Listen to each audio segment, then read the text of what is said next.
Salut tout le monde, j'espère que vous allez bien. Aujourd'hui on se retrouve pour une nouvelle vidéo que j'avais vachement envie de vous faire sur ma chaîne YouTube parce que je vais vous parler de mon expérience à Mexico City.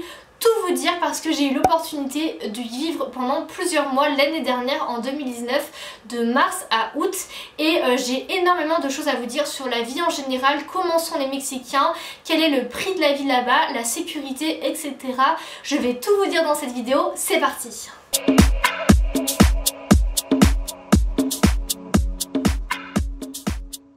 On va remettre dans le contexte, l'année dernière j'ai eu la chance de partir pendant 5 mois vivre dans le centre de Mexico City pour un stage pour une marque de cosmétiques mexicaine. Ça a été vraiment une opportunité incroyable que j'ai saisie directement et ça a été probablement les 5 mois les plus intenses de toute ma vie. J'ai découvert des choses incroyables, des paysages somptueux, je me suis fait des amis que je garde encore actuellement et qui sont des amitiés très précieuses à mon cœur. J'ai rencontré des gens que je n'aurais jamais pu découvrir autrement que par le biais de cette opportunité et franchement si c'était à refaire je l'aurais fait 1000 fois. Et on m'a beaucoup demandé, que ce soit mon entourage proche ou d'autres gens, comment était la vie au Mexique, si c'était une vie qui était chère, comment était la sécurité là-bas, plein de questions auxquelles je peux répondre parce que j'ai suffisamment de recul sur la question. Je pense qu'en 5 mois j'ai eu le temps de me faire une vraie opinion. Je vais vous parler de Mexico City parce que c'est la ville où j'ai vécu, mais évidemment l'expérience aurait pu être totalement différente dans une autre ville. Il faut savoir que Mexico City c'est une ville tentaculaire, gigantesque, qui n'a rien à voir avec Paris, c'est totalement différent, c'est beaucoup plus grand, c'est beaucoup plus étalé, l'architecture est très différente également. Il faut savoir que Mexico City c'est la deuxième ville la plus peuplée au monde, donc c'est inimaginable. Honnêtement si vous n'êtes jamais allé là-bas, je pense que vous ne pouvez pas imaginer à quel point c'est grand. Plusieurs quartiers à Mexico City, je vais y revenir après, mais vous avez tout le centre-ville qui est gigantesque et en tout autour vous avez des tas de bâtiments de préfabriqués, de petites maisons qui constituent le reste de la ville de Mexico City, mais qui est vraiment quand même très éloigné du centre. Mexico City en tant que telle, je n'ai pas trouvé que c'était une très belle ville parce que c'est une ville qui est extrêmement polluée. Vous ne pouvez pas imaginer à quel point c'est pollué. Je sentais la pollution tellement c'était présent et pourtant je vis à Paris donc vous voyez la pollution je connais mais ça n'a rien à voir. Il y a des jours où je voyais une atmosphère vraiment jaune, un petit peu grisâtre et c'était tout simplement la pollution. J'habitais en haut d'une tour très haut et bien parfois je ne voyais pas en dessous tellement il y avait de pollution. C'est incroyable parce qu'il faut savoir que là-bas les métros c'est pas quelque chose de très commun. Ils en ont mais ils sont très dangereux et ce sont vraiment les populations les plus pauvres qui les prennent. Je ne l'ai jamais pris parce que franchement j'ai des amis qui l'ont pris et ils se sont fait voler directement leur téléphone ou quoi et ce sont des métros qui sont bondés, mal entretenus, bref je recommande pas l'expérience mais il faut savoir que tout le monde se déplace en voiture, il y en a même qui ont plusieurs voitures pour pouvoir se déplacer à plusieurs, bref là-bas tout le monde utilise sa voiture et ça crée des embouteillages monstrueux dans toute la ville. Donc voilà, tout se fait en voiture et là-bas Uber ne coûte absolument pas cher. Pour vous dire, la moyenne de mes courses ça coûtait 2 € alors que je pouvais rester 20-30 minutes dans le Uber, mais ça coûte rien du tout et je me déplaçais quasiment que en Uber. Je sais que c'est pas du tout la solution idéale mais honnêtement j'avais pas le choix parce que Mexico est une ville tellement étalée que pour parfois aller voir mes amis et bien ça prenait 1 heure, 2 heures de route rien qu'en Uber parce que il y a du trafic de partout et la ville est immense.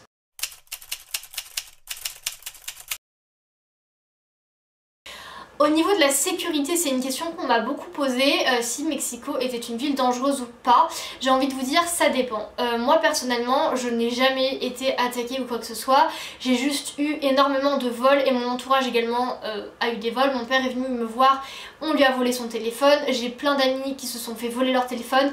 Je me suis fait voler mon téléphone ainsi que tous mes papiers, ma carte bleue, etc. Bref.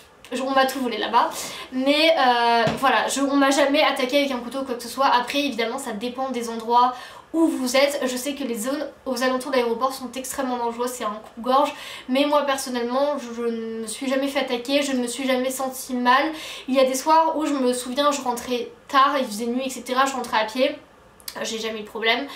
Donc voilà, faites attention, mais moi personnellement niveau sécurité j'ai rien à vous dire. Ah oui, quelque chose que je peux vous dire, c'est que faites très attention avec les taxis à Mexico City parce qu'il y en a des faux. En fait, c'est dans tout le Mexique, c'est vrai.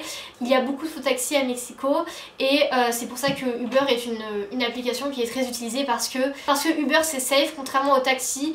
Vous pouvez monter dans un faux taxi et vous allez vous faire kidnapper. Ça peut paraître très bizarre, mais c'est la vérité. Les taxis là-bas sont très dangereux et la police est corrompue. Voilà, moi il m'est arrivé des histoires et à chaque fois qu'on proposait de payer la police, et bien immédiatement ils acceptaient et ils oubliaient ce qui s'était passé. Donc voilà, la police est corrompue et les taxis sont souvent faux. Ça, faites attention.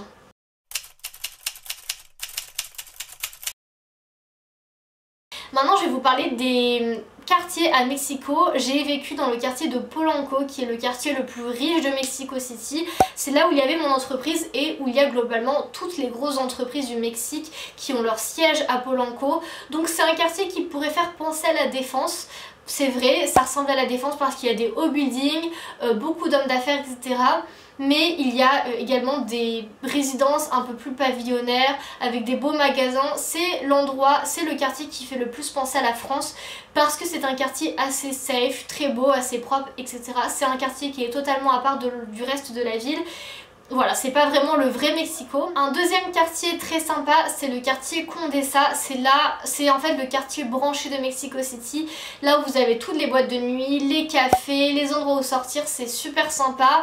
Voilà, c'est un quartier qui est très jeune, très animé. J'aimais beaucoup aller là-bas le soir. Ensuite vous avez le quartier La Roma, je connais très bien parce que j'avais beaucoup d'amis qui habitaient là-bas. C'est un quartier qui est un peu plus délabré, un peu plus sale, avec beaucoup de constructions.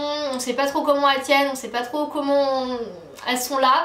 Mais voilà, c'est un quartier où vous avez plus de pauvreté mais où il y a énormément de jeunes internationaux.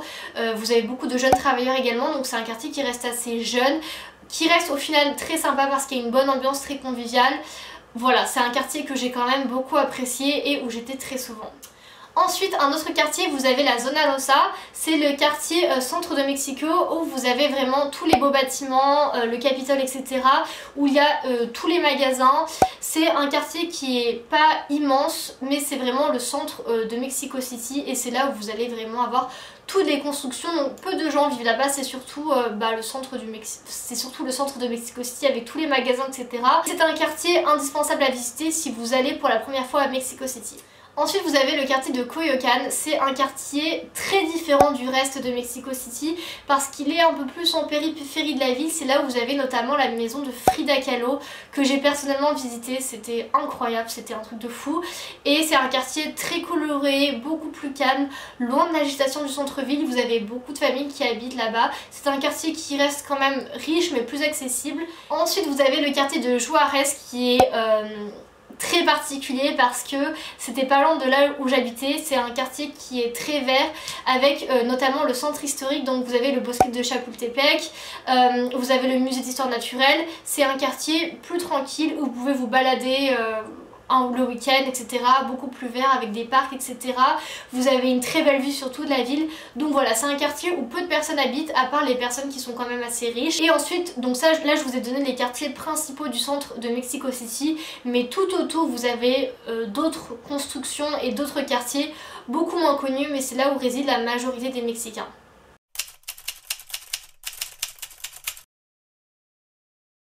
Il faut savoir que Mexico City c'est une ville extrêmement chère, c'est plus cher qu'à Paris et c'est pour ça que les places y sont très chères.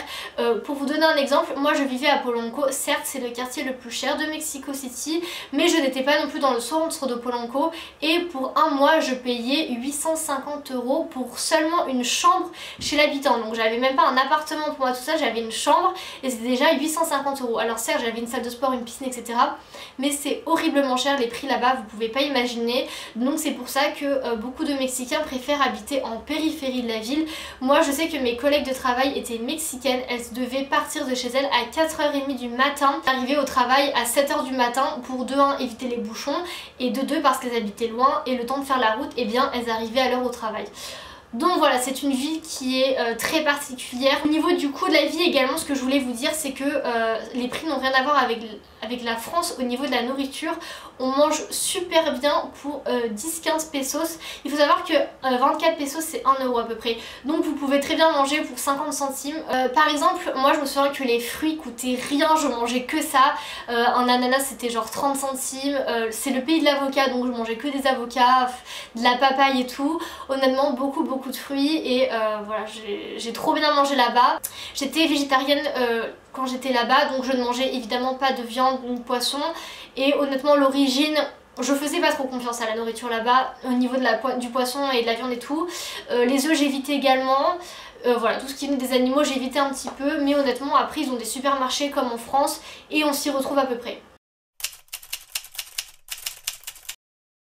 Quelque chose qui est très différent aussi avec la France, c'est que eh bien là-bas il n'y a pas de magasin dans les rues. C'est assez bizarre, mais vous voyez, quand vous vous baladez dans une ville, eh bien vous avez un Zara, vous avez un H&M, etc. Là-bas ça n'existe pas parce que le Mexique est très imprégné de la culture américaine et là-bas ils préfèrent privilégier des immenses halls où vous allez retrouver plein de marques différentes, parfois à prix cassé ou pas, mais ce sont des immenses endroits avec plein de marques différentes, des immenses centres commerciaux qui sont en périphérie de la ville, mais pas du tout dans la ville. C'est très rare honnêtement, en fait non il n'y en avait pas. En fait il n'y a absolument pas de Zara, de boutiques comme ça, c'est surtout juste des immenses centres commerciaux. Une autre chose importante à souligner, c'est que au Mexique vous n'avez pas de boulangerie, pas de pâtisserie, pas de boucherie, de fromagerie, etc. Vous n'avez rien de tout ça parce que ce n'est absolument pas dans la culture des Mexicains. Ils ne consomment pas de pain. Ils ne consomment pas de pâtisserie, le fromage ils savent pas ce que c'est. Je me souviens que si je voulais des Babybel c'était le petit sachet et il coûtait 7,50 €. Donc honnêtement j'ai pas mangé de fromage pendant 5 mois. Mais voilà, il n'y a pas du tout ce genre de choses. Si vous voulez du pain, je crois que j'avais trouvé une baguette, mais il faut aller dans les supermarchés, enfin c'est très différent. Il n'y a pas du tout de gastronomie là-bas, enfin ils ont une gastronomie bien évidemment, mais c'est très différent avec la France, donc ne vous attendez pas à avoir vos petites tartines de fromage parce que là-bas ils ne connaissent pas. Au niveau de la météo, alors à Mexico City, il fait beau tous les jours de l'année, sauf pendant la saison des pluies qui est de mai à août. Et de mai à août, c'est impressionnant, c'est pendant la période où j'étais, mais il pleut tous les soirs à partir de 17 h. À partir de 17 h, vous pouvez être sûr qu'il va pleuvoir, mais comme vous n'avez jamais vu autant de pluie. Et ça ne s'arrête pas pendant toute la soirée, donc toute la journée il fait super beau et à 17 h, eh bien vous avez la pluie qui commence et qui s'arrête pas. Et franchement c'est impressionnant, mais voilà, il faut savoir que le climat est très différent avec la France. Pendant l'été il fait 15-20 degrés et le reste de l'année il fait 35 degrés et grand soleil. Parler de la population mexicaine, je n'ai jamais rencontré des gens qui sont aussi gentils, qui sont aussi accueillants, qui vous accueillent les bras ouverts. Ce sont aussi des gens qui adorent faire la fête, ils sont toujours partants pour faire la fête, en famille, entre amis. C'est un peuple qui est très famille et franchement ce sont des amours. J'ai adoré les Mexicains.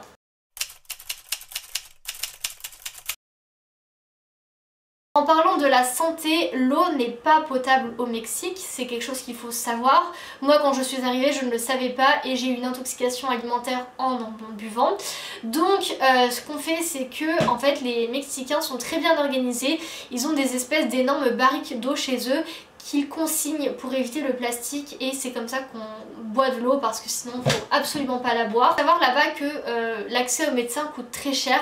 Vous pouvez aller dans des cliniques publiques mais moi je ne savais pas vraiment et à un moment donné je suis tombée malade pendant le séjour. Je suis allée consulter une clinique qui était privée pour une simple consultation et j'en ai eu pour 1000 pesos, soit à peu près 60 €, enfin c'était archi cher.